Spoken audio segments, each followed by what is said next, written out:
Welcome to Horror Makes Us Happy, the podcast where we ask the question, what is it about horror that makes us happy? Your hosts are Steve Becker and Chris Whitman, and you can find out more about us at horrormakesushappy.com. Today's guest is Samuel, how do you pronounce it? Vainisi. Samuel Vainisi. Best known for, were you author or producer? Or so the two works that we talked about were Violet and Breathe. Writer-director, right? Role did you? Yeah, writer-director. I was an author too, but for those projects, I writer-director. Okay. And is there anything you want to plug before we get into the interview? Right now, my feature film, Violet, is available on samuelvanisiart.storeenvy.com, and there's a very small amount of copies left. So totally grab one. It's quite awesome. Thank you. We'll get that link put into your bio on the page when we get that all put together. Before we get into the interview, a little information for both you and the listeners. Some trigger warnings. We are going to be talking about horror movies, which could involve anything: murder, rape, suicide, child abuse, F-bombs. We do not censor ourselves, so if you're not ready for that, please take care of yourself and come back when you are ready. In this interview, we'll be asking 3 sets of questions covering childhood, teenage years, and adulthood to find out what it is about horror that you like. The idea is that if we interview enough people, we might find some interesting common themes, also might find some interesting unexpected things.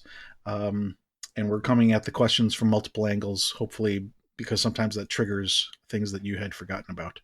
That said, this is not meant to be a therapy session, so if there's anything that we ask that you don't want to go into, just say so and we'll move on. What is the safe word? Pineapples. Pineapples. Pineapples plural. Oh, that's different. Say pineapple? Nope, we're continuing. Yes.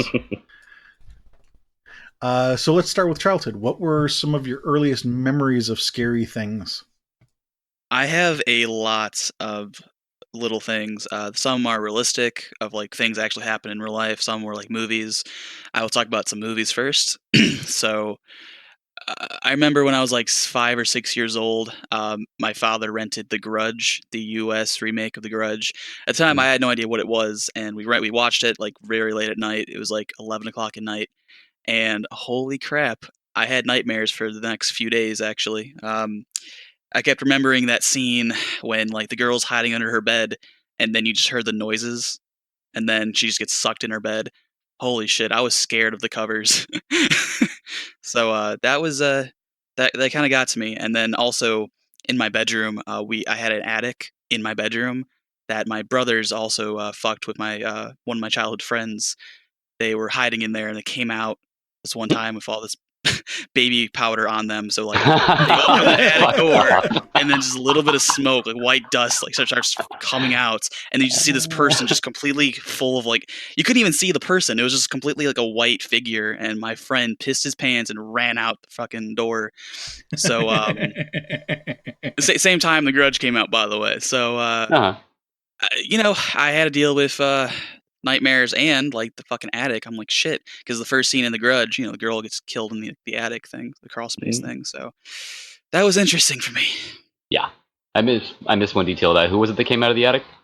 It was my brother Marcus, and my brother David. He was telling us a scary story before that, and then boom. And I wasn't scared because I knew they were fucking with us, but my friend was just fucking, oh my god, what the fuck is this shit? So your brothers are awesome. You're sitting there, you're like, this is just my brothers, it's okay. Like, I wasn't scared. My friend runs out the room, and I tell my brothers, I don't think I swore, but in my mind, I'm like, go fuck yourselves. Hey, come back. I'm trying to get my friend to calm down. It was pretty funny. Looking back on it. Yeah, one of those in retrospect things. Yeah. So yeah, I haven't talked to that guy since, so. Fuck that guy. Swear to God.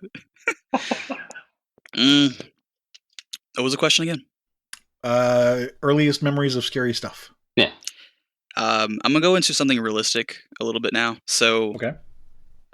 I was like 8 years old. This is my first ghost experience, paranormal, spiritual, whatever.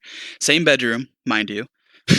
So I heard long after this that an old man, a grandpa, you know, died in the house, and I didn't know that until like years later. So, you know, one day there's a bunk bed in my room. I'm on the bottom. My brother Dominic, who helped me with my short films and stuff. He's on the top bunk and he's sleeping, and I'm trying to sleep.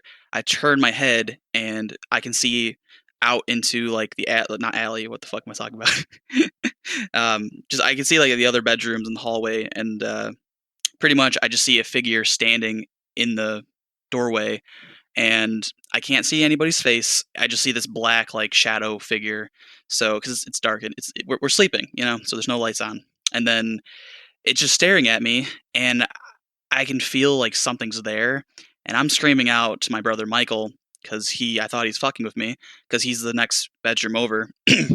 um, Pretty much like, stop fucking with me, blah blah blah. I'm trying to sleep because like this is going on for like 10 minutes, and it's really annoying. Things just standing there looking at This me. shadowy figure just sat there for 10 minutes staring at you. Yeah, and I Yeah, think that's my brother creepy. Dominic, like I try to wake him up. I don't know if he did see it. I haven't talked to him about that for a while. Um, it's been a while. It's been a long time. I'm 22 now, so it's Mm. been like 15 something. It's been a while. So, so it's just standing there staring at me, and I think it's my brother, so I'm not scared, but I'm getting a little like like, why are you doing this? Little anxious, and then my brother Michael opens his bedroom door, light Uh-huh. fills in the hallway, the thing's Yeah. gone, and my Yeah. brother is just like in the hallway staring at me. He's like, "Shut the fuck up!" He's pissed off that I'm screaming for him in the middle of the night, and I'm just sitting there like stunned, like, "What the fuck just happened?" I was waiting for that other foot to drop. So yeah, you're yelling at That this thing. That's your brother, and then all of a sudden your yes, brother's door opens down the hall. Like that's not. yeah, and it's nothing's there. It just disappears, and I'm just like kind of scared. I'm like, "Wait a minute, what?" Mm. I couldn't sleep that night. I'm like, "What the fuck was this?" And then I found out that an old man died in the house and stuff, and that was the last time I saw him. But like, I still had like an experience. That's why I kind of believe in the ghosts and stuff because I've seen something and I've heard other stories from people. So Okay. Dope. And these three things that you were talking about, you were excited by them, scared of them. What emotions were going through? those are all scary for me because I'm a little kid, okay, and the Right? Like, Grudge was like creepy as hell. Oh my god. yeah. Literal nightmares. Like I think I actually slept in my parents' bedroom one night because I was just scared. Uh, but like after that, I started getting really into horror movies. I don't know how the transition happened, where one moment I'm fucking terrified, and the next I'm like, ooh, I want to see more or whatever. I don't know how that Mm-hmm. happened. I just started getting. It's probably because my father was really into horror movies, and he let me watch stuff that I was not able to watch. My mom did not want me to watch the stuff I was watching, but yeah, he let me watch stuff with him. It was really cool, and Hmm. pretty much, he also for our house, he every Halloween we were building haunted houses in our backyard. It was Mm-hmm. free of charge. People that wanted to come over, they can go and to our haunted house and stuff. And that became like our little tradition of every year, let's do a haunted house, and we just made them bigger and bigger. So horror was really big in my family, with the haunted houses and the movies. Um, it started to become like something I always loved. I always loved Halloween. I loved October and stuff. Huh? Even from early age, like just the whole Yeah, time. Halloween, just hardcore. yeah, it because my birthday was October 5th, is October 5th. So Ah, like October's, birthday is presents slash at the end of the month it's Halloween. It's another big present. I love it's like a that. month-long bash. Right. Exactly, and I loved it so much. And How old do you think you were when you started shifting from being afraid of horror related stuff to enjoying it? probably like 8 or 9 years old. I know I Okay. was like a little kid. When I was a little kid, I was scared because like my brothers would like pick on me and stuff. Like I remember we were at this Olympic Star restaurant. My brother David was like quoting Candyman. He's like, "Oh, tell me about Candyman and how he'll kill you and stuff." He'd say his name 3 times in the fucking mirror and shit, and that was creeping me the fuck out. But then when I finally started watching the movies, I was like, "Wow, this is fucking it," So because my imagination, your imagination always takes over. Like, oh, it's scarier than you think. But then Mhm. you actually start watching the stuff, and you're like, oh wow, this is not that bad. Like Kind of for cool, actually. example, I watched Saw the first one, and I saw Saw 2. Like I watched them myself, and I enjoyed them. And then when Saw like 3 and 4 came out, my parents, like my dad and my brothers, they were allowed to go fucking watch Saw 4, and I had to be in my room because they said it's too much for me. I'm like, fuck you guys, I fucking watched the other ones. It's fine. Like I really like that stuff. It was just because I wasn't able to like watch it. Well, I mean, 8 years old is like second grade, so to me, that's still childhood. If we're breaking it down between childhood and teenage years, to me, that's definitely still childhood. Yeah, Um, what do you think? Was the was there a pivotal moment, something in particular that was like a defining change between being afraid of them and starting to like them? I think because my family was really into horror, like how we always made the haunted houses and stuff, and we always dressed up as the people. Like my dad would dress up as Michael Myers and stuff every year and stuff, Mm-hmm. and we always would Nice. watch the movies. I think because my family we were like so big into it, the change of being scared of them and starting to love it because it was like part like horror was a part of our family, so it was something I just started loving. If my family didn't like horror movies, I probably would have been scared of them still. I don't know.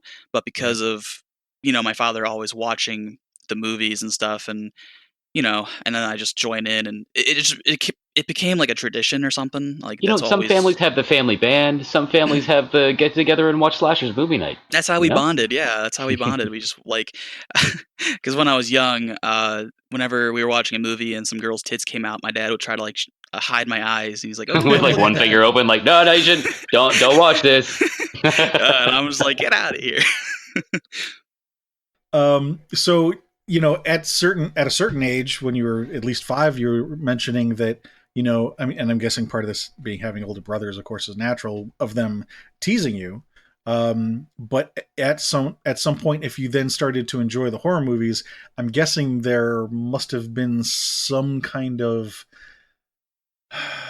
for lack of a better way to say this, some sort of lessons about how to approach the material that they must have been sharing with you. Does that make sense? Um, not really.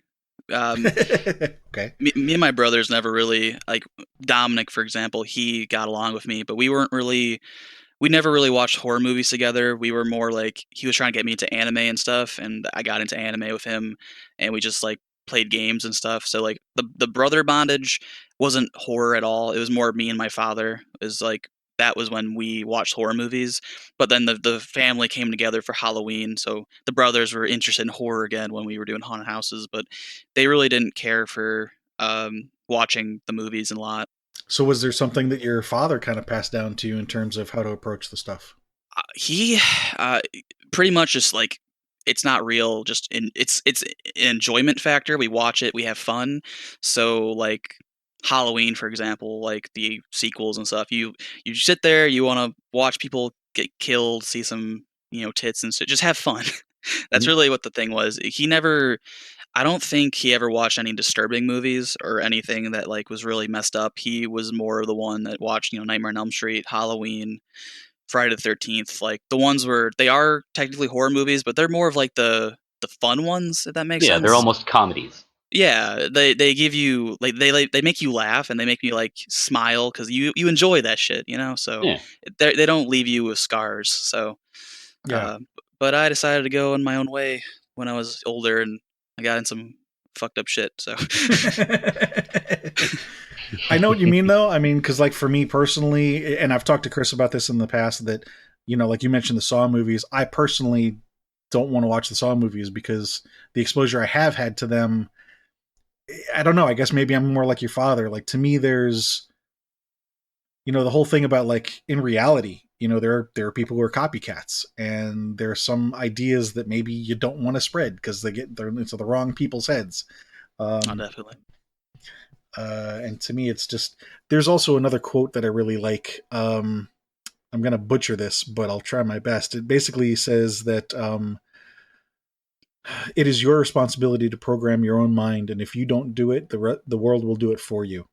Um, and so you have to be very cognizant of how you let the world affect your own mind.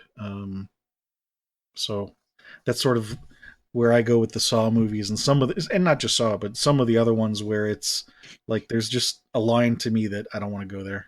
It's just, but it sounds like you enjoy going there. Not really. I'll, No. I'll explain later as I get older in this interview. Okay. Yeah. No, that works.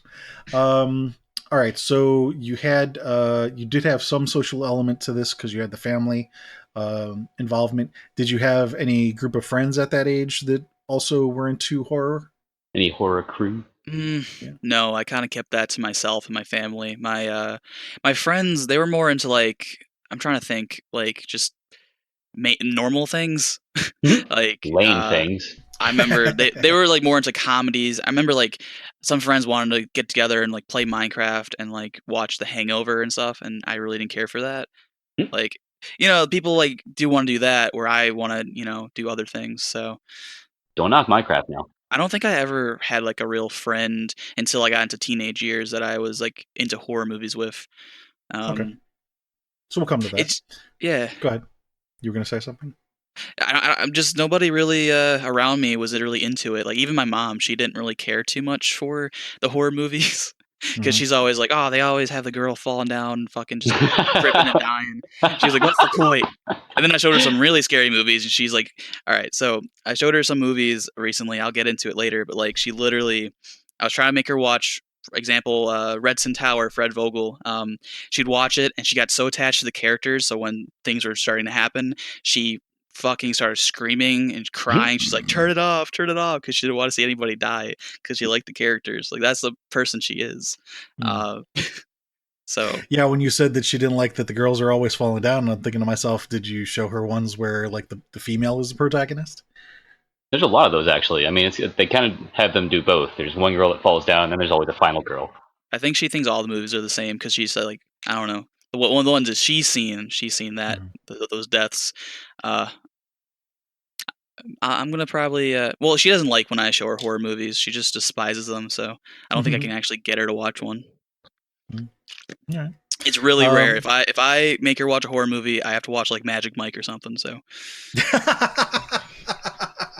that's happened. Yes, that's a fair trade. That's a real thing that happened. So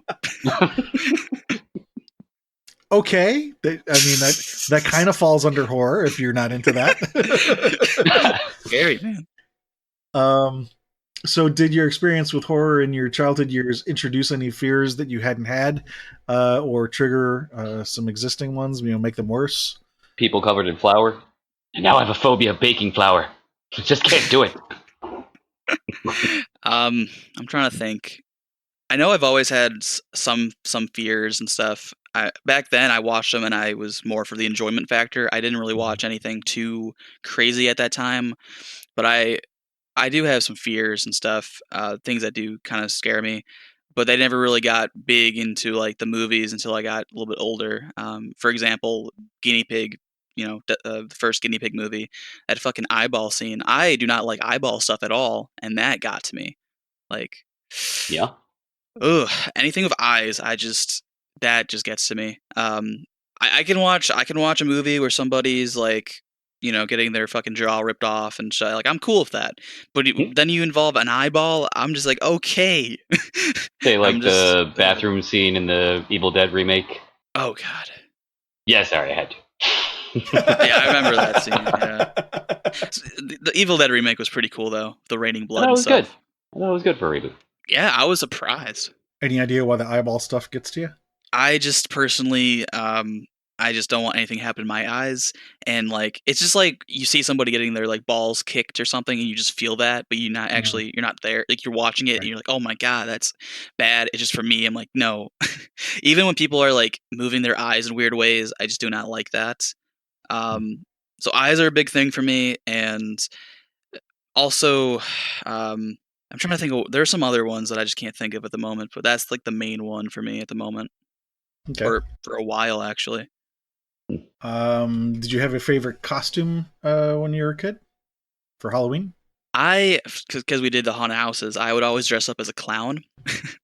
Okay. And Did you do specific clowns like Pennywise or? No, he went to Walgreens one day and he found a really sweet clown mask, and he got one for himself too. So we wear these clown masks that we for years, like we still wear it, and we got like a cheap clown outfit that has like polka dots on it, and we just have fun. And I was the one who I don't like talking really that much, so I'm talking a lot now, but I would do this. I would like laugh and play with toys and shit. Like that was my clown. Whereas my You'd be dad, like he would do like the the talking. silent weird clown.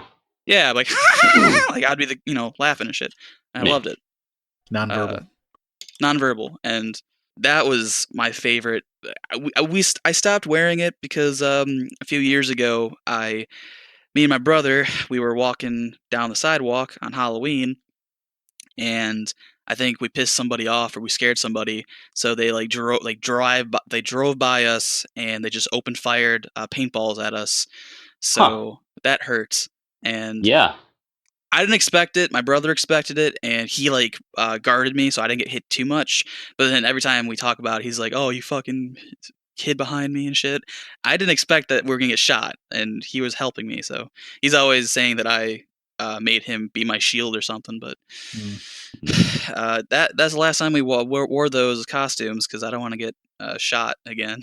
Jesus. So I wonder if kind of that was around sucked. the same time that there was like a clown scare where clowns were, well, there were people dressing up as clowns, but it wasn't around Halloween, I think, and it was like Oh I yeah, I vaguely remember recall that. that. offending people to the point where they were drawing guns on these people dressed as clowns, like, and then it stopped. Oh yeah, then one Halloween you could not wear like any clown stuff or I remember that. It was like do not wear clowns. It, that was a really I forgot how long ago that was. Was that like 2018? I think so. I want to say 2018. Wow. Seems about Are, right. are we cool with clowns now? Are we cool with clowns? One more I just year. want to You got to give clear it the a 3-year cool off time. well, that'd be cool. Is like because we're in the coronavirus right now. If we can get like a little hazmat suit, but clown style, that'd be so cool. No, it's easy. You just take your hazmat suit, put a red polka dot on the face mask, and then polka dots everywhere else. There you go, hazmat clown. Right. Dude, this podcast is gonna start like a new style or trend. We can only hope. Any other favorite costumes other than that one? Any least favorite costumes? The ones I wore personally, or just anything Yes. Yeah, your own personal. personal. Not really. I think the clown was just the best one. Like I remember before that I was a skeleton and that was stupid. Like I was a skeleton and I was just trying to like just be a skeleton. It's pretty much just laying around. I'm like, this is stupid. So I didn't like that. So it was a really shitty costume too. No, you can always like hang out above doorways and ask people for wine and shit. Say for wine. Dude, this little Vague fat reference. kid just trying to be a skeleton. It's like you're supposed to be like a skinny, like bony thing, and I'm just like making these bones look bigger than they should be. It wasn't helping. Um, so yeah, I think like the upgrade was the clown, and I just really loved that character, so I just stayed as it, and I never upgraded to anything different. I never played. I think before that I did do like Ghostface, like from Scream. I did that for a few years. I like that, but that's really it. I don't really have many costumes, but I do love wearing masks. I feel like when I wear a mask, I can completely be myself. Whereas if I don't have it on, it's a weirdness. It's like you just put it on, you're a completely different person, and I feel like I can do anything. Whereas Yeah. without the mask, you're kind of just like yourself, and you're like restricted or something. Nobody Oh yeah, cared no, who that I makes was perfect until I sense. put on the mask. Like literally, like when I wore the clown mask, I would chase girls around and just have fun or just be fucking weird. Like I'll just be myself, and then I don't have the mask on. I'm not gonna do that because I'm myself now. So Mm. uh, it's just like a different personality that just goes through the mask, and I really like that. So Did you enjoy the process of dressing up, or was it just you didn't care about the process and you just enjoyed being The the candy. character? I loved all of it, honestly. Just being in that spirit because Halloween always made me the most happy. I was so excited, like, oh shit, I can wear this fucking costume. I felt like I can actually be myself, so that's why I really enjoyed it. So just getting like dressed up, and then going out, just all of it, I loved. Was there ever a time when you were actually terrified of something as a child, like real life? There's probably been a lot, honestly. I will say one thing looking back was I could have died from this one thing. Um, I don't think I was scared in the moment too much, but like right after it happened, I'm like, okay, fuck. This was when I was like 12 or 13. We went, my mom and my stepdad, we went on a boat and we like were driving or coasting or whatever fuck you want to call it. When they pulled over, the propeller's still going, and I stupidly you're supposed to go on the side of the boat to get off to get in the water. I went like Mm-hmm. directly near the propeller Huh. where that's supposed to be. So like my head was like inches away from the propeller, so I could have fucking died. So my mom was scared for that. So sorry about bringing these. If you listen to this, mom, sorry about bringing those memories back. But I went in the water, and then they pulled me quickly right back out after like they noticed where I was going, and I didn't go. I didn't go back in the water after that. I'm like, okay, shit. Yeah, because the propeller, man, I could have chopped my head off. So that's kind of terrifying. At least giving you a good scar or two. Yeah, I'm glad I literally got like no scars. I did puke on that little boat, so that's fuck you, boat. More of an But emotional scar. From the same event, like out of fear or different? no, I just didn't like the water. Oh, got I it. didn't like the rocking. Yeah, so I just fucking Motion puked sickness. all over that fucking thing. Yeah, then we got some food afterwards, and I was fine. But Did you have any scary dreams as a kid? yeah, I don't really remember them, but I used to have a lot of nightmares, and I remember one vividly that kind of stays with me because I literally woke up, I was sweating, and I wrote it down. Long story short, it was about a killer pretty much who came to my house, and he was trying to like get me or whatever. But I leave the house and I go to the police station and I think I'm safe. But then we try calling my mom and she's walking inside the house and the killer's still there. And then we hear the noises of her getting like butchered and shit. That really scared me. Cause like I was safe, but my mom wasn't, and I just heard her fucking getting killed on the fucking phone. That really messed me up. That is a very involved, detailed, realistic, and pretty There jarring was a lot dream. more Like detail into shit. that story, but I did the long like I just shortened it a little bit, but it was a longer thing. Like, whew, yeah, that one. I woke up sweating, and I was like, "What the fuck is, the fuck am I doing?" It just was so scary. That's definitely something to be afraid of, especially at that age. Parents are always close to us, but particularly at that age. Yeah, and I've noticed what scares me the most is stuff that, like I've said before, your imagination could do so much more than seeing it. So for that nightmare, I heard my mom getting killed. I didn't see it, so just her screams just impacted me because I'm like, what the fuck? Like I'm not seeing it, so like your imagination can like do this bigger picture and everything. And a lot of the movies that do stuff where it doesn't show you everything, it just shows you glimpses. That scares me the most because you can just think of your mind just does whatever it wants. So Sort of wrapping up the childhood section, then we asked, did horror make you happy in your childhood? For you, the answer kind of is a mixture. It Sounds like started yes. off as a no, but then moved into yes. And the main thing that made you feel that way, I guess, is having the relationship with your father. yeah, that's how we bonded, and that's what we noticed that we both really enjoyed doing together. So whenever like a new movie came out, we would go to the theater. Whenever there was like a sci-fi channel of like just movies playing, we'd watch it. Like that's how we bonded. So we really got into the horror movies together, and I really enjoy those times. Like I still go to his house, and we watch like Walking Dead every week, and that's really cool.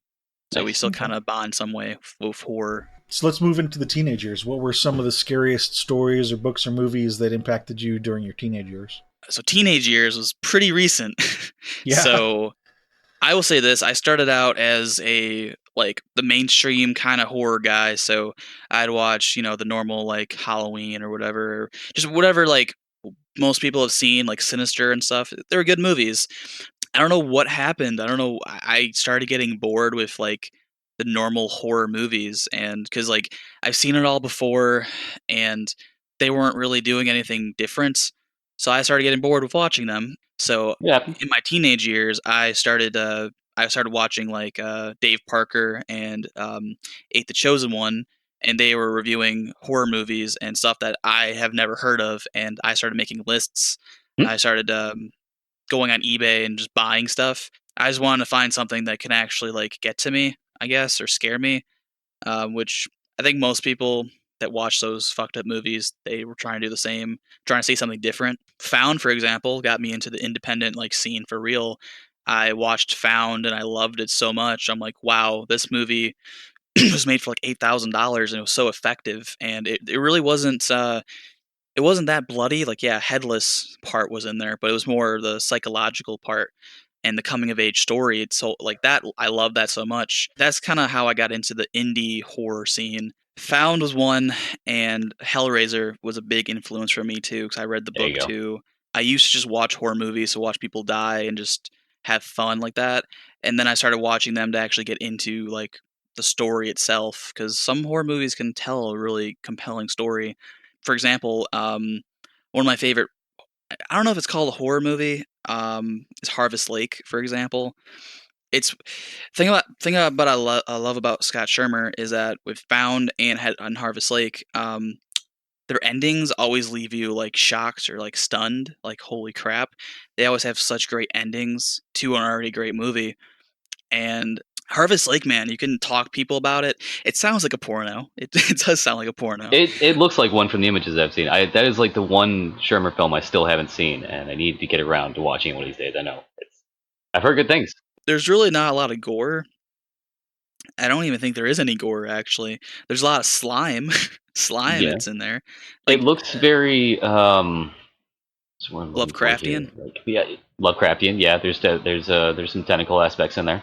God, atmospheric, for lack of a better term. Like, there's a lot of artsy scenes, kind of, where there's not a lot of dialogue, but just like weird long pauses and shit, which Yeah, tastefully done and though.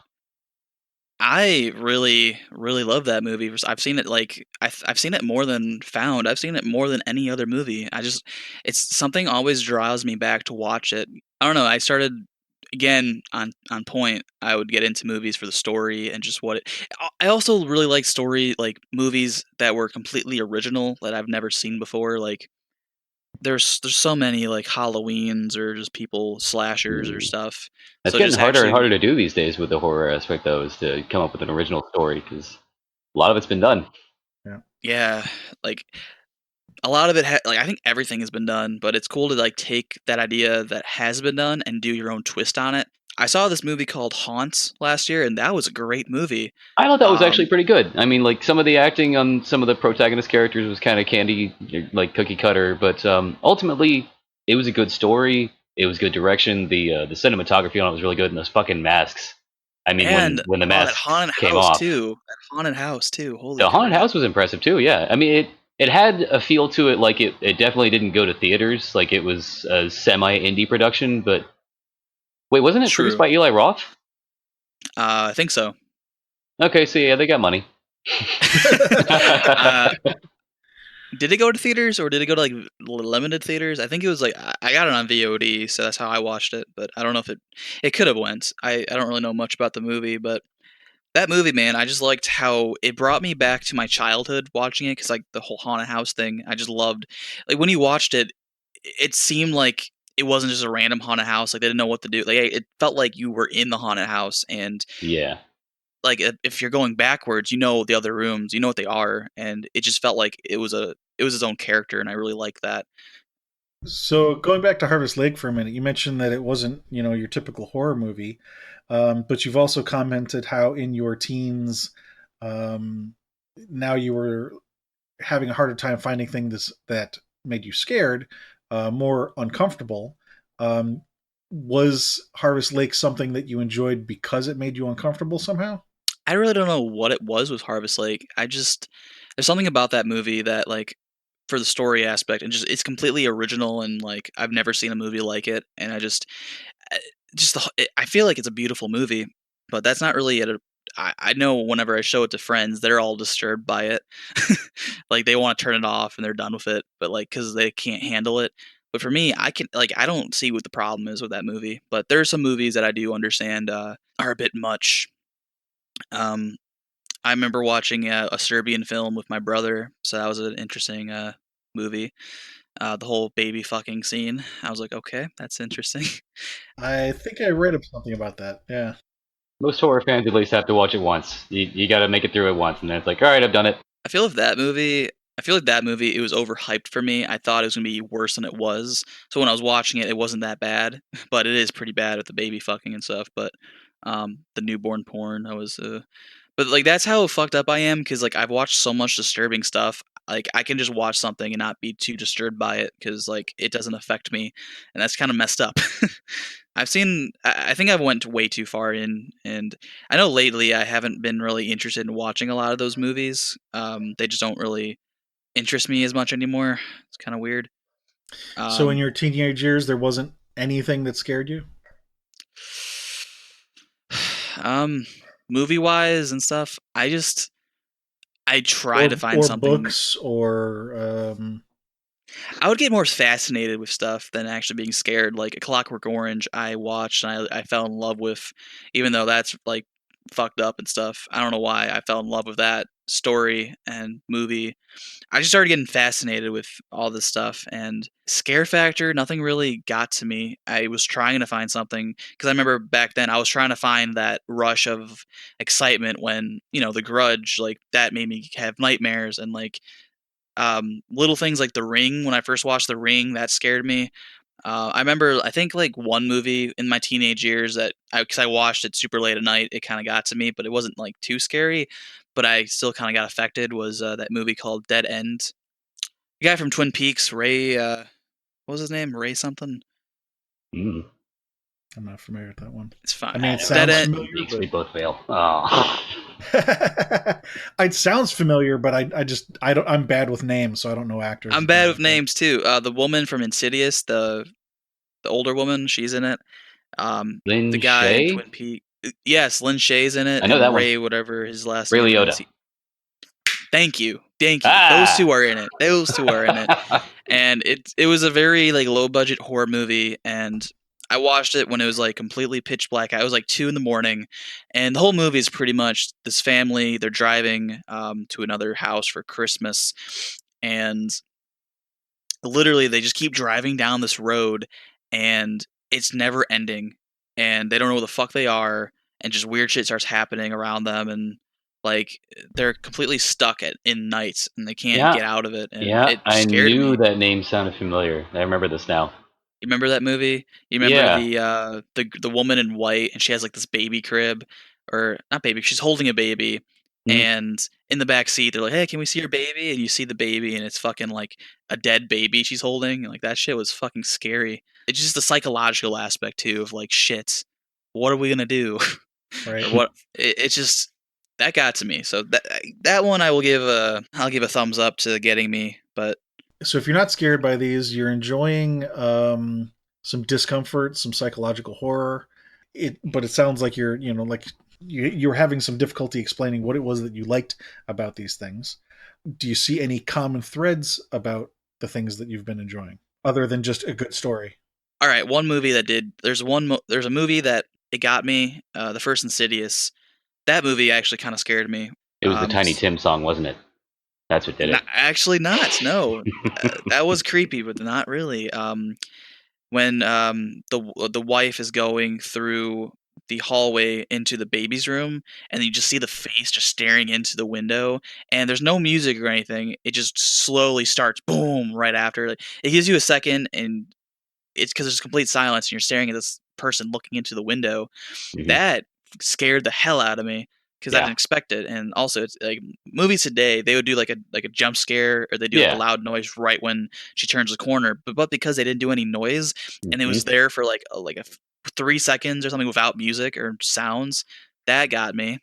Yeah. It's like in Hereditary when you see Tony Collette like chilling on the ceiling in the shadows, like Oh silence, no yes, jump scare noise, just holy shit, there's a thing there. Okay. All right, you got exactly. me. You got me. See, sound design really helps too. It just Yeah. and yeah, with Insidious, like the first scene, for example, the woman watching the kid sleeping, like that scared me. Um, the little things get me. Like the little things creep me out. If I see that, then I will admit, yeah, that kind of gets me. In a word, it sounds like suspense. Not knowing what's going to happen next. Yeah, yeah, that's pretty a good one. Okay. So I think you mentioned in your teenage years, this is where you started getting some friends who had some common interest in horror? I had one friend who was a crazy Friday the 13th fan. Um, but then I had another friend that he had no idea, like he wasn't into horror at all. So my one friend Tyler, he wasn't really allowed, I guess, to watch horror movies, I think, I or can he just relate. never watched them. So I was showing him all these things, but I switched it up because I didn't want to show him all the mainstream stuff. I started showing him like independent movies, and he started loving the independent movies. So he wanted to come over to the house like almost every day to watch a new movie. It was kind of fun. And then my friend Jake, he's the one who's the mainstream guy. He doesn't care about anything indie. He just only likes like Friday the 13th, pretty much. Like Okay. that's his thing. Is Like not even other mainstream series like Nightmare or Halloween. Just no, not only really Friday the 13th all the time ever. Friday the 13th or Fallout. That's pretty much him. Like he doesn't really care too much about anything else. So So, in your teenage years, did you have any experiences that triggered any fears that you didn't have before or exacerbated earlier ones? I don't want to go talk too much about this, but fear wasn't from movies. It was more about like stuff inside the family. Mm-hmm. So there was a lot of family problems. Cops would be coming over the house a lot. So there's always drama everywhere, and that kind of was a little bit too much for me. So I probably another reason why I started just watching movies and stuff. It helped get me out of where I was and just somewhere else. So that was kind of nice. Did your fears about that affect your movie choices or the things that you then did as an artist? I know sometimes if something bad happened, I probably wouldn't watch a horror movie. I'd try to watch something like a comedy or like anime or something, just something more lighthearted. But I did notice that for me personally, when things happened, and even now, when things happen in my life, the way I get over it, or I get to, it's like therapy, I guess, is I write stuff. So Mm-hmm. films now is helping me, but I Hmm. used to write stories. I used to write just little things. So it is shown in, you can watch like, my short films, my feature. They're all personal stories. So I threw some fictional in there, but I realized what was happening when. All right, so when I was in high school, I was writing a novel called Unlocking the Truth. It was a completely fictional story. There was no nonfiction in there. It was something completely different, get me out of where I am in real life. Just write fictional characters, have fun, do something, different. I would take breaks and I would write nonfiction, not nonfiction. I would write novellas, horror novellas. So I wrote The Long Way Home. It was like a cannibal. It was a really fucking weird horror story. It was like it was like Base Motel, but with like cannibals. Like cannibals were like running a hotel. It was fucking weird. Okay. That sounds awesome. So I wrote that one. That's the fictional, like just have fun horror story. And then I started getting more like personal with them. So the next one was called Dolls, which I'm not gonna say too much about that because that's actually gonna be my next feature. I took that and I redid the story. So Hmm. Dolls is the next one. That's something that really scares me. I will say a little bit about it. Just imagine that someone completely drugs your body and you're a fucking doll and you can just look around and you can't really do anything. It's really fucking scary. Do you know that there's a drug that does that? Yes, like Xylanine. I think I said that right. I did research when I was in high school. I don't know if I said it right, but I have I don't know. I I don't know that kind of the scientific name for it, but I'm yeah. yeah, so I did research and I like I got all the side effects and stuff, so it's a very realistic story. I don't know Hmm. why I was obsessed with that. And then the next one was, this is when I noticed things were happening. The last novella I wrote was the libidinous butterfly, and this is when I couldn't just write. I noticed after this I could not write a fictional story anymore. Stuff in my real life just poured into the stories, so I couldn't just write something for fun. It started with that one, and then Senses came, and then Acrasia and stuff.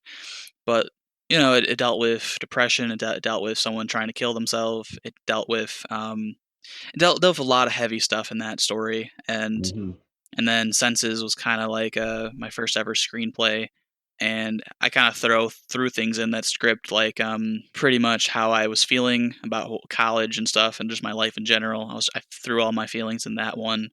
Sometimes I felt like I was completely like useless, and I felt like I just some days I'm like, why do I have to get out of bed or something? Like I'm not doing anything, like anything. So I just took that and I put that in the script. But I noticed with Acrasia is probably my favorite script. Some people don't really care for it, but I like it because it's really personal. That's when I noticed that writing was helping me because I was telling these stories that meant a lot.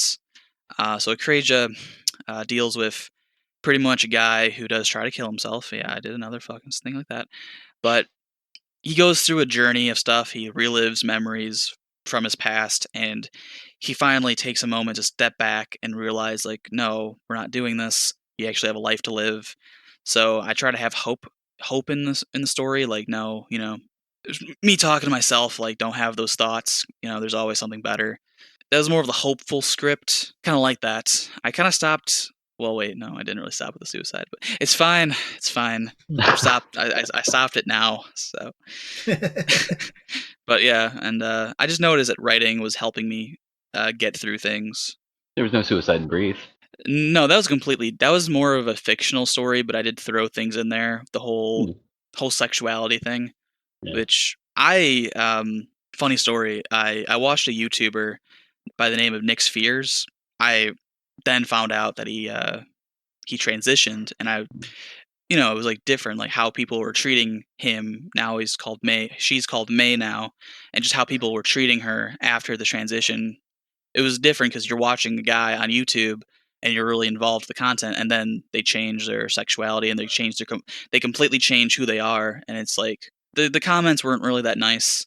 So some were, but some weren't. So I don't know. Like Yeah. that was interesting for me because I've never really saw somebody like transition like that, like someone Yeah. that I was following and then Mhm, actually did that, like someone personal to me in a way. mhm. So I saw that, and that kind of got me inspired to do Breathe.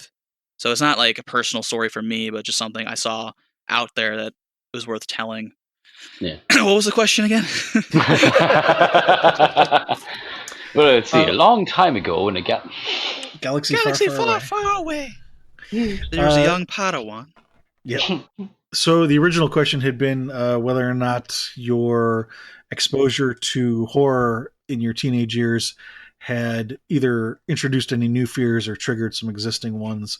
You said no to that, but then I asked, did it cause you to, change your behavior in any way? You said it kind of pushed you into writing. Were there any other ways that your experiences with horror in your teenage years caused you to change your behavior? Maybe, don't go walking down dark alleys at night type of thing.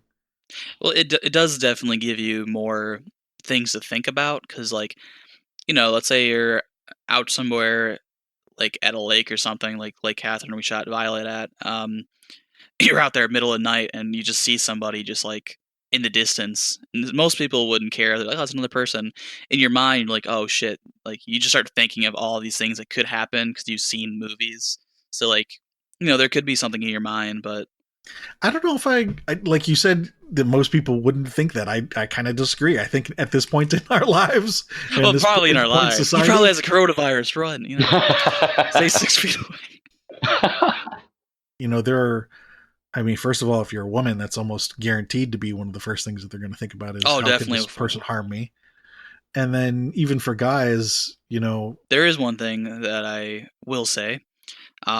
That has changed me a little bit from watching movies. Back in 2017, I met a girl. I'm not going to say her name, but we started getting really attached to each other. Like we were feeling love, how we are. But then she got raped, so I tried to help her through it. It was a big thing. It really affected me.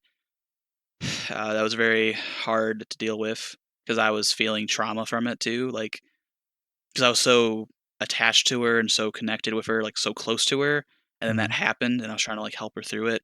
That really fucked with me. Like I would be at work and I'm just like hearing her crying in my car and stuff.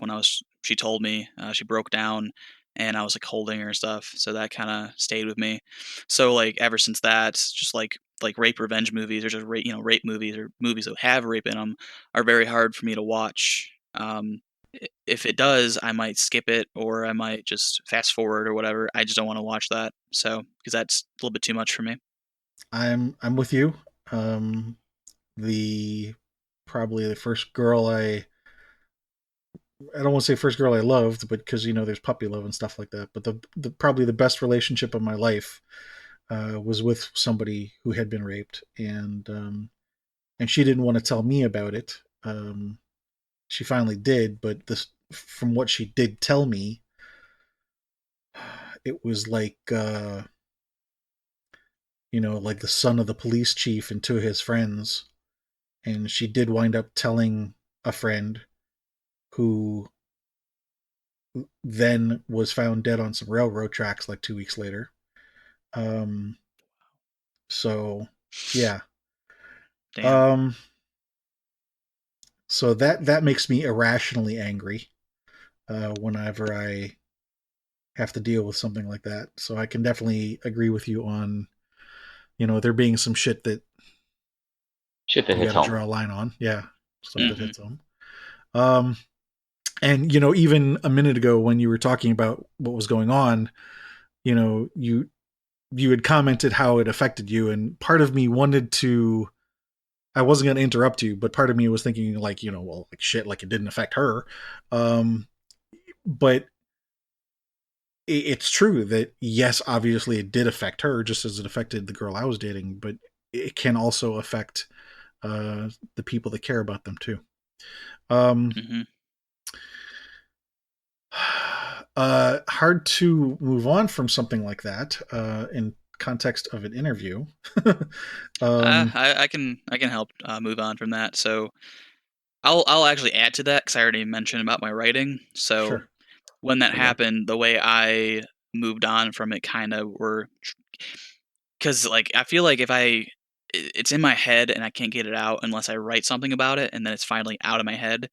So that's how my new film Violet came about. I took my experiences and stuff that happened. I kind of put some fictional twist on it, but I had to get it out of my head somehow. So I wrote Violet. So the movie is a rape revenge movie, but you don't really see the rape or anything. I didn't want to focus too much on that. My focus on the movie was trauma after the fact of how we see flashbacks of Violet as she is happy and before everything happens, but most of the movie takes place after it happens. So we see how she's changed and how she's completely a different person. Because that's how I viewed the girl. She completely changed, but Mm, that's the experience. And so I took my experiences from what I saw, and Alice helped me flesh her out a little bit more. But I didn't really want to focus, like, I didn't want to treat Violet as that girl. I wanted it to be like a completely different character. So I didn't want, Hmm. like, I didn't write anything like personal of what actually happened.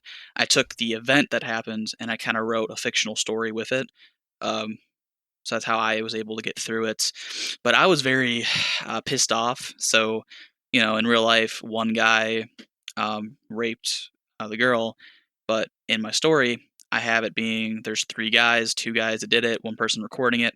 Because in real life, I was so vicious, I want to like kill somebody, but I can't. So like for me, I wrote people dying in the script.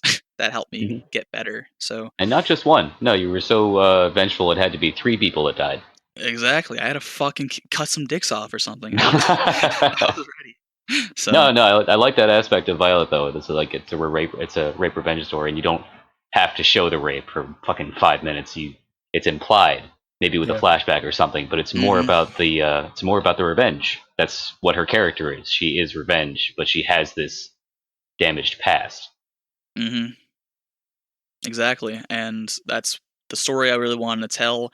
I wrote Scarlet, the dolls thing I told you. I wrote that one before long, like that was back in 2015. But Violet, I wrote in 2017, and that was like such a personal story for me. That's why that was my first film. I just had to like. Hmm. It was also a big. It was about a big statement about like just the whole. people always joke about rape and they don't really think it's a big deal. They think it's sex and stuff. Just sex is sex.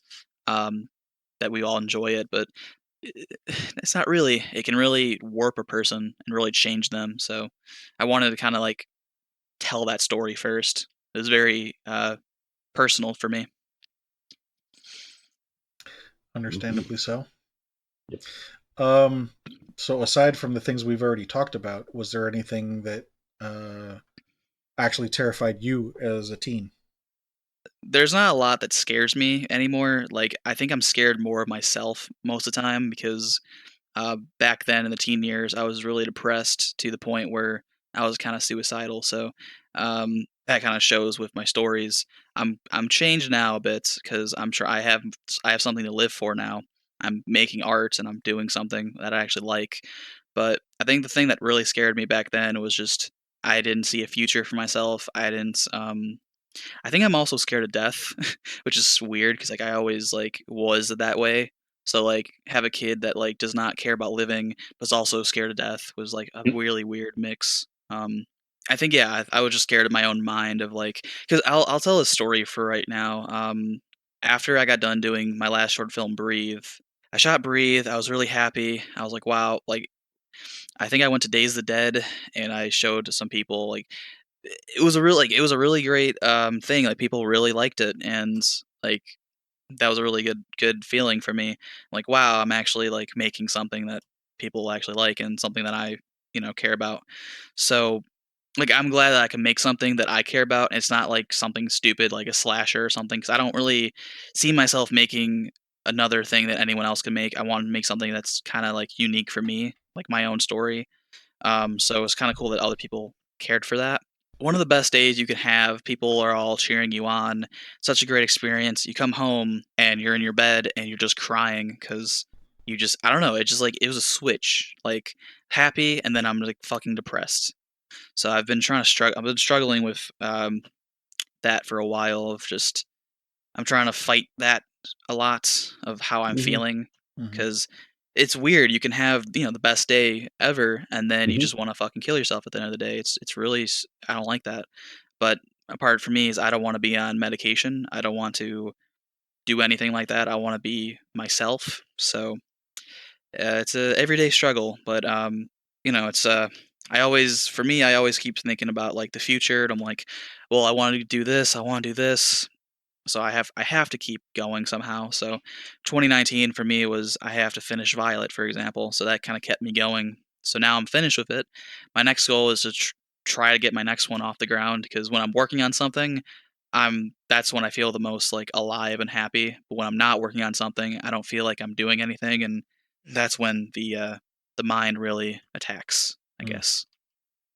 Wow. So I yeah, can I can relate. My Yeah, teens, yeah. I Once again, verbatim ditto on pretty much everything that you said, except for the fact that you've actually made a production and went to Days of the Dead with it with a festival and successful and all that. But yeah, same exact thing. It's hard being creative and you produce something, and even if you have rave reviews of it, you're still your own worst critic. You go home and you're like, ah, shit, everything I do sucks, and everything's gonna always suck.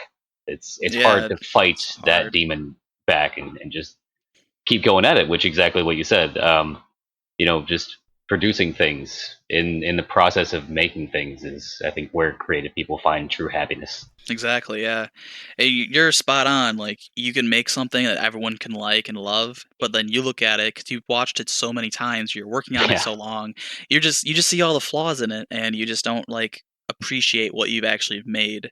And it's Yeah. kind of it's like I guess most people that don't care too much about art, they can make something and they're like, oh, it's the best thing ever, and they're happy with it. But if you actually do care about what you're making, you will always be disappointed with yourself, and that's really shitty. So. Yeah, it's kind of a weird double-edged sword that way. I Yeah. I have some experience to share on both of those things. So um, I too I don't know if you said you just were feeling that way or actually attempted, but in my teens I did attempt suicide. Fortunately, obviously didn't succeed. Um, and I too was of the mind that I couldn't see how my future was going to be any different than that current present.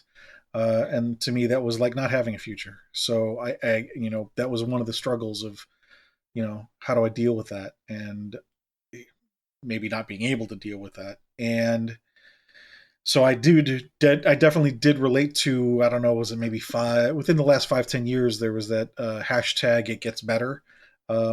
I related a lot to that because I think a lot of younger people do need to know that it does get better.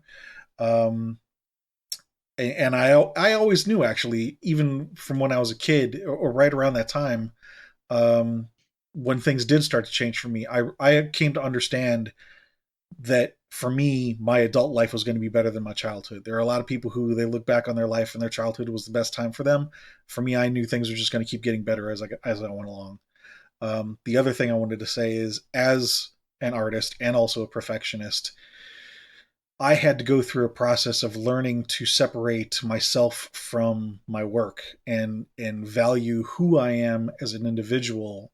Yes, I do value the things that I have created, but I also have to learn to value who I am individually. Because, like you say, if you can't separate those two things, that can be very harmful to the psyche. Hmm. So Yeah. being able to say, okay, that's what I've done, but that's not who I am, is very important too.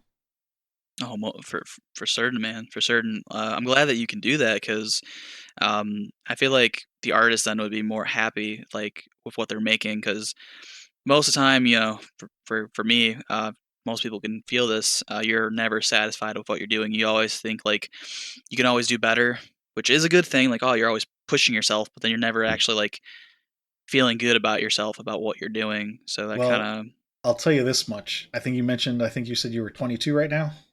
hmm very I'm young. for, I I'm 45 right now, and the change didn't happen overnight. I'll tell you. I went through a number of years of therapy and a 12-step program, and I mean that's part of the reason that Chris and I are a good match for doing this podcast, and why I talked to him about doing this is because he's the big horror fan, and I've had the experience dealing with a lot of the psychological stuff. Mm. So us pairing up and trying to understand what it is that people get out of their enjoy how why is it that some people like horror. um Maybe we're a good team to try to dig up some of that stuff. I think we're all um just deep down a bunch of sadists. I mean, that's pretty much it. Yeah, that most could be likely. that could be part of it. Yeah. I guess like some days I can be very happy, some days I can be very, sad. It's like an on and off switch. But I know back then, here's a little that I never told anybody. In Acrasia and Violet, there's this red knife, like little pocket knife. Chris knows what I'm talking about. Yep. Um, that I threw that in Acrasia because that was the knife that I actually was in my car one day and I actually was gonna like cut myself like uh in my mind though, like I overthink too much. Like I was gonna do it, but then I kept thinking like what if the next day I'm happy and then I have scars and stuff, and I don't want people to like point them out or something. I just didn't want anybody to know too much about me. So like it was a thing where I wanted to do it so badly, but I just kept stopping myself. So with that knife, I threw that in Acrasia, and it was supposed to be for Violet.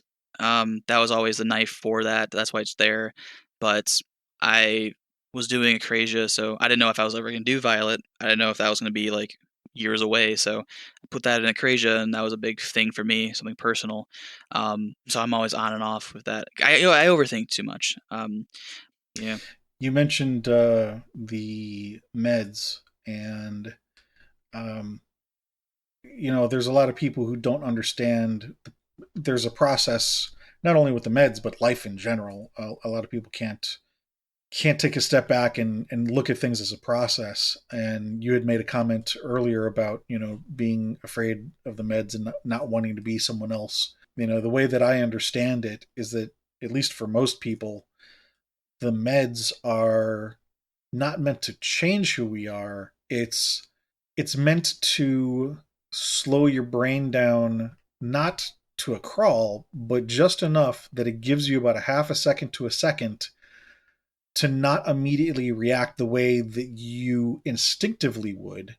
And then in that half second, to a second, you're supposed to be able to stop yourself and go, okay, I can recognize that that's how I would have behaved, and now I have the opportunity to choose a different way to behave.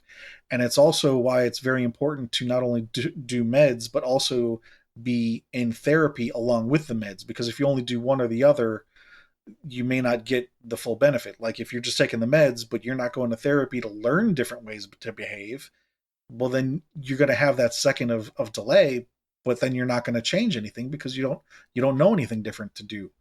Um, but I also understand, there's a lot of people who don't like the meds because there's a process of dialing in those meds to where if you overdo it, then you feel like a zombie. If you're underdoing it, then you don't feel like anything has changed.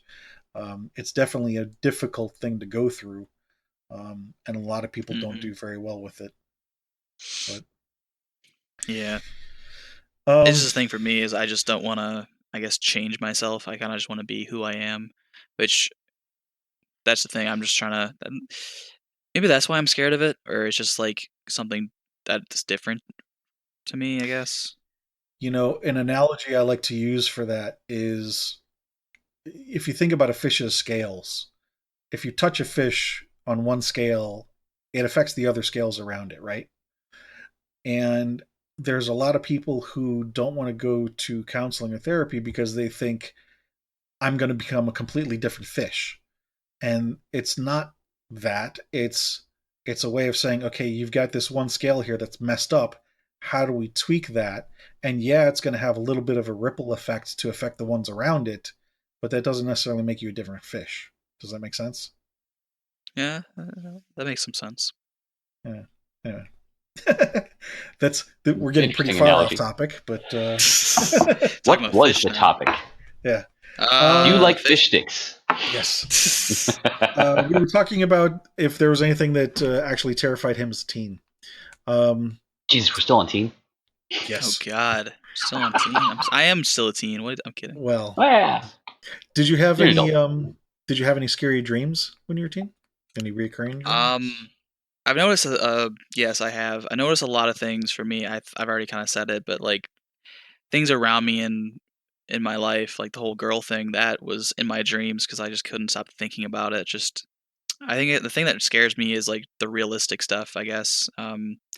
I don't dream of slashers or anything. I kind of when I do have a nightmare, it's kind of like something that has happened in my life now.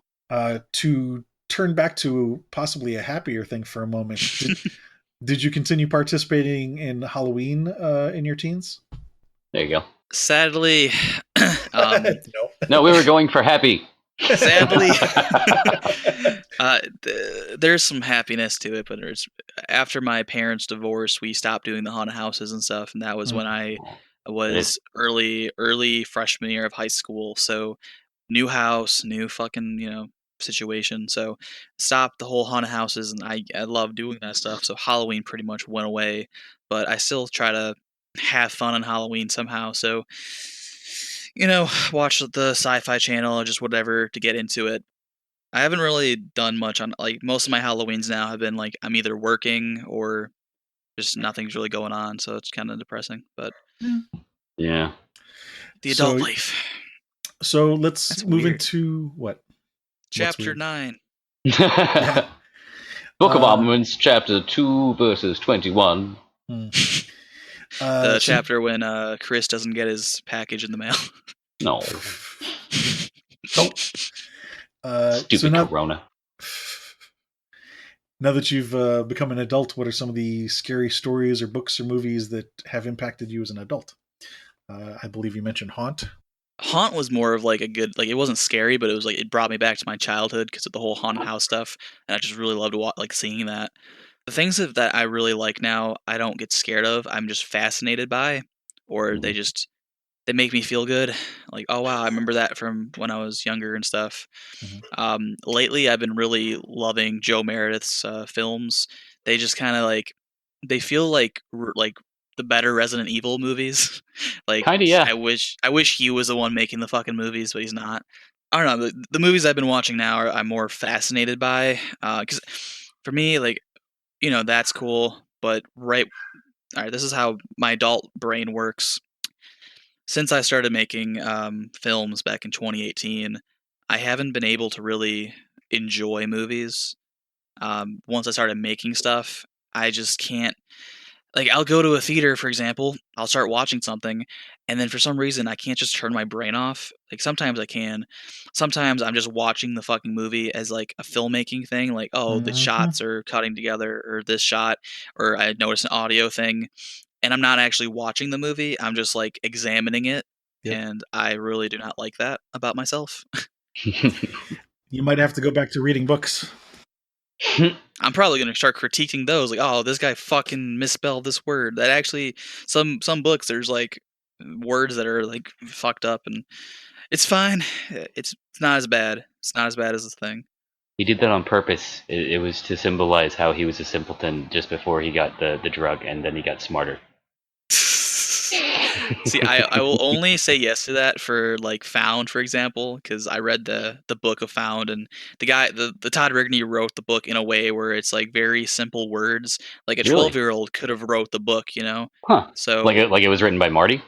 yeah, it seems like it was written by Marty because like it's not like very like the words are very simple, and he writes it like a first person kind of book. The whole book's like Mm-hmm. in first person, and it seems like it's almost like Marty's journal or something, and I Hmm. really like that. So, So there's really nothing that's impressed on you much as an adult in terms of horror. well, I'm still growing, so there might be something that I stumble across, but for now, I don't know, just horror doesn't really scare me that much. I do really like horror movies. They bring me to a time when I was really happy, and they make me happy when I'm watching them. It's a very um, feel good Nostalgic. experience, nostalgic, yes.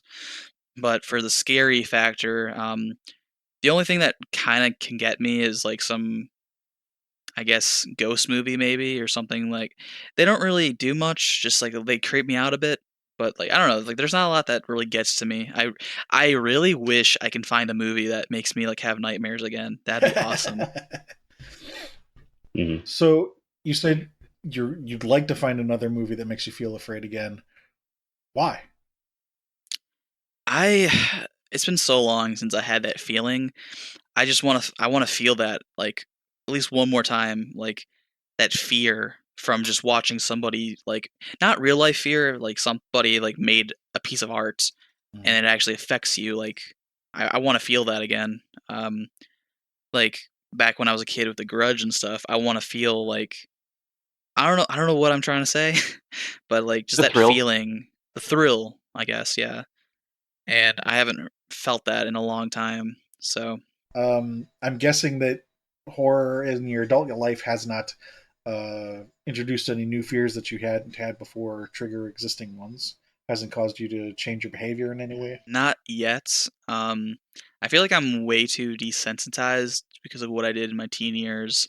That like nothing horror related really gets me. Mhm. But I kind of hope that changes soon. I don't know why. I want that. Like most people don't want to be afraid of anything, but like Mm. I feel like that's the fun part of being like I want to be Ooh. scared because that's fun. You Mhm. know, like a lot of like that's why I do like going to like haunted houses and stuff because that's when I do kind of get scared. Some of them suck, but like sometimes they can actually get you, and it kind of gives you that feeling. But it's not the same, but it's still something. Well, that kind of leads into the next question I was going to ask you, which is, as an adult, have you participated in Halloween at all? And so you apparently have gone to some haunted houses as an adult. Yes, I really enjoy going to haunted houses because you know I we used to make our own, but like it's kind of cool to like go there and see the costumes, see just how people do the decorating. There's this one I forgot what it's called around me. They literally have a prison, and you go through a Nice. prison, and it's awesome.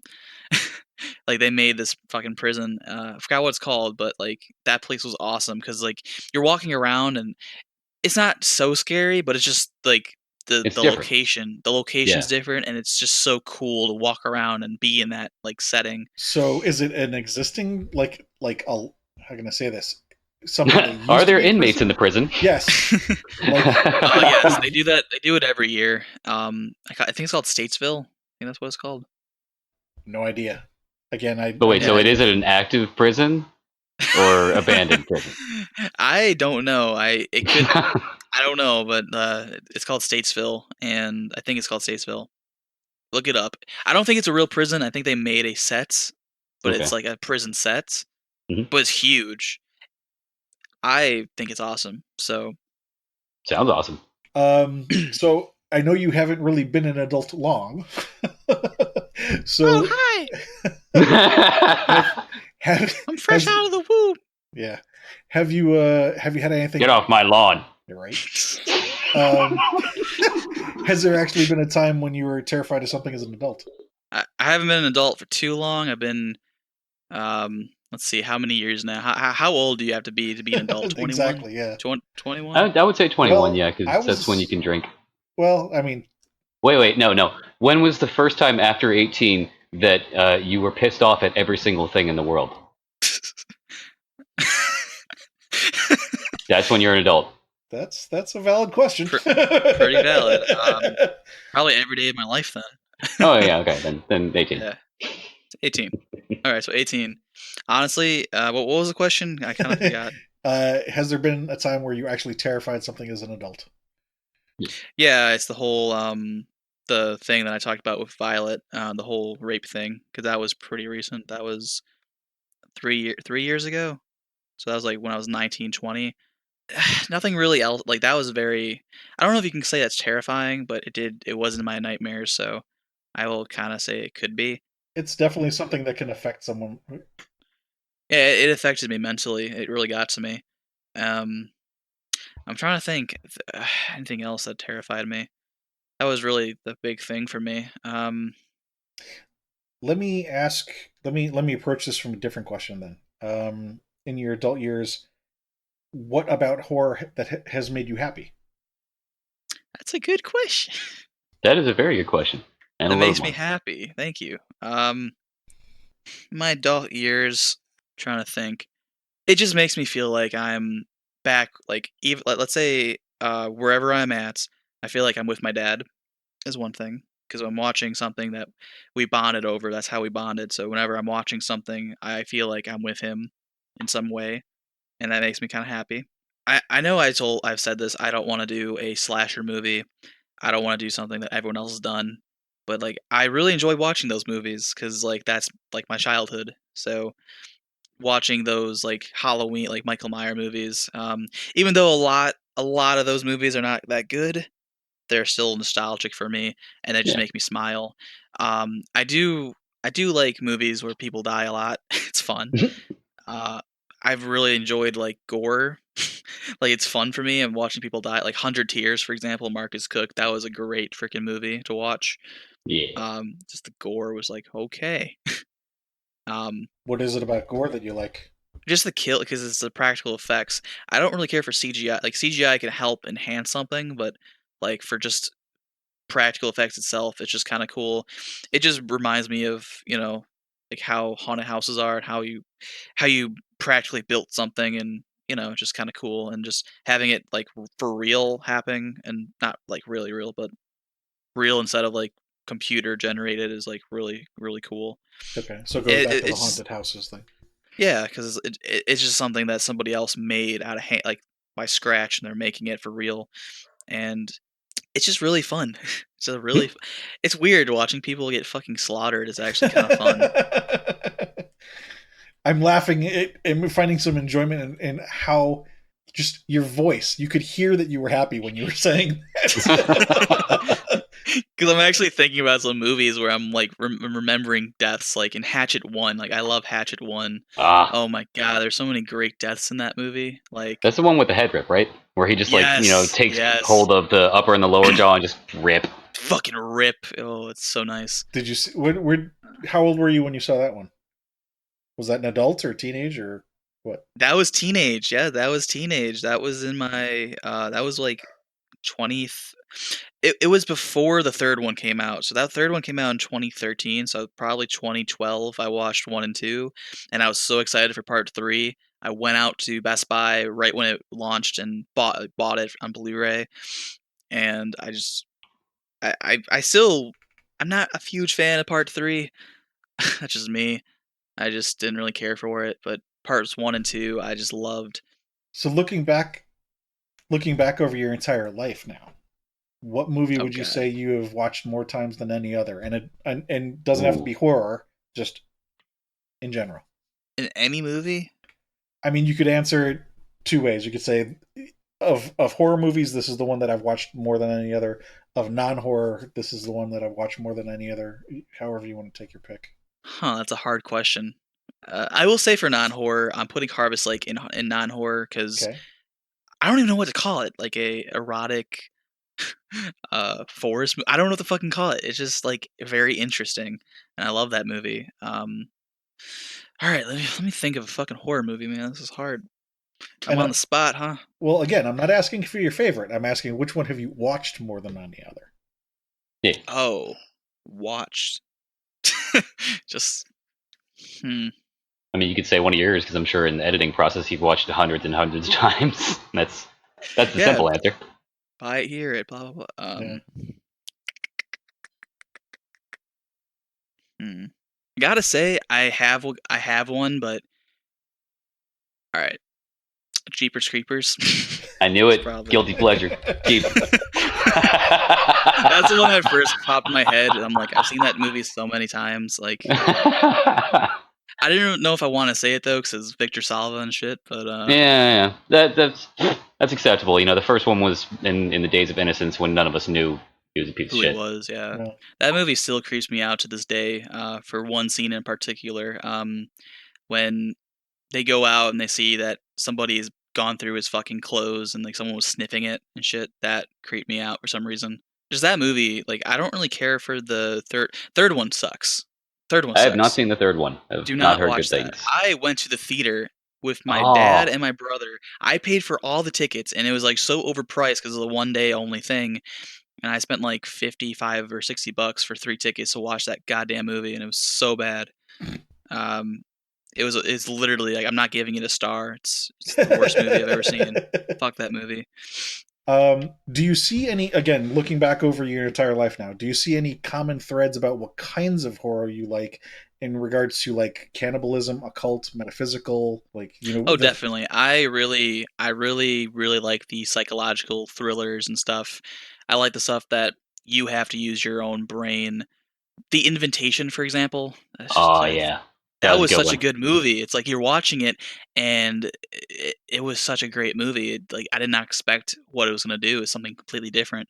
It was like a Um, combination of kind of seeing where this is going and not expecting that twist at all. But exactly. it was executed well. I felt it really drew you in. Yeah, so I'm weird. Like I can be like I can love the artsy movies and then I can love like the fucking B movies equally as much. Mhm. So So now that we've narrowed in on some of the things that you enjoy, and I have some other ideas here too, I'll ask one more question. I'll let you answer it, and then I'll kind of give my input.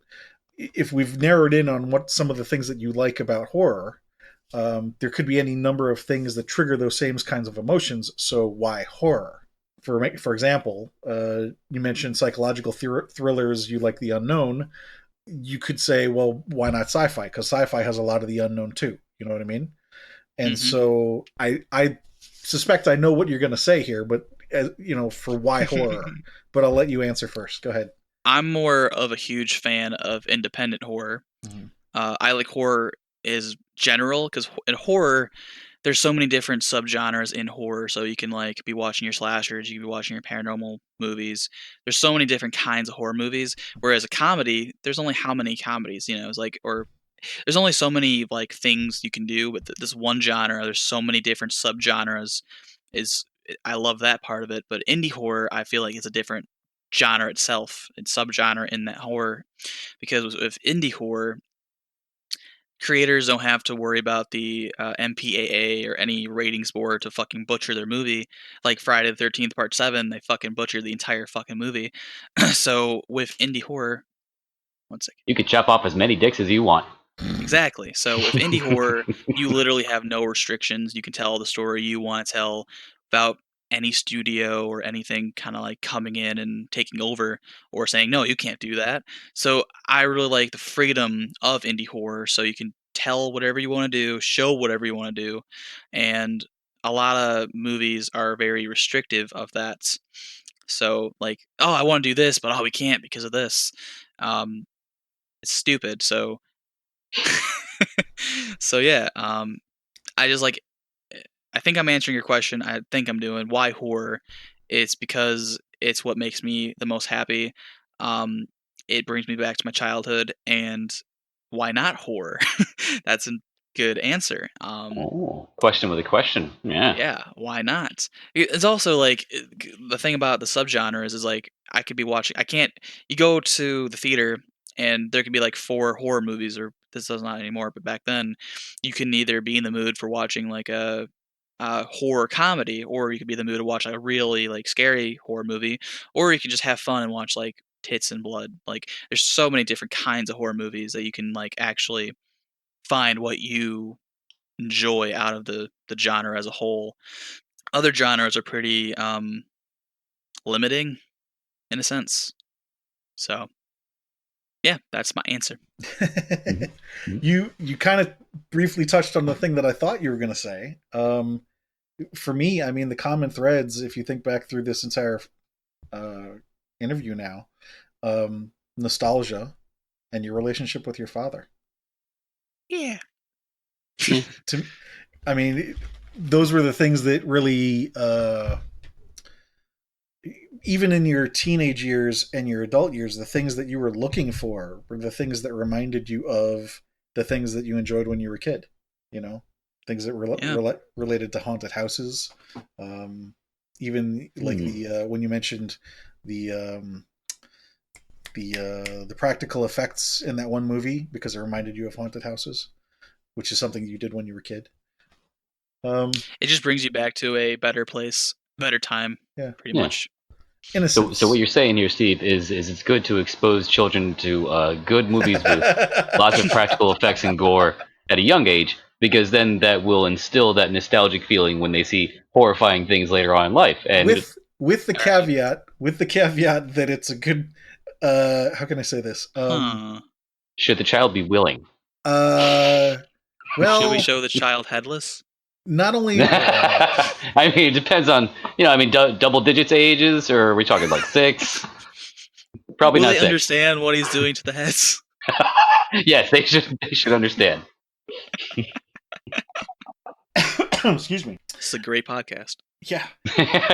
We can continue talking, but I think we have all we need for the actual podcast. Yeah. Do you want to we'll do a quick closing and recap and then we can keep talking if we want? Yes, so my name's Samuel Vainisi. Thank you for listening to probably the worst podcast. I'm kidding. I'm really, You're really wrong. bad at speaking sometimes, but it's fine. I got through this. That's fine. We all got through it. We I survived. have a very boring life, as you guys can notice from this podcast.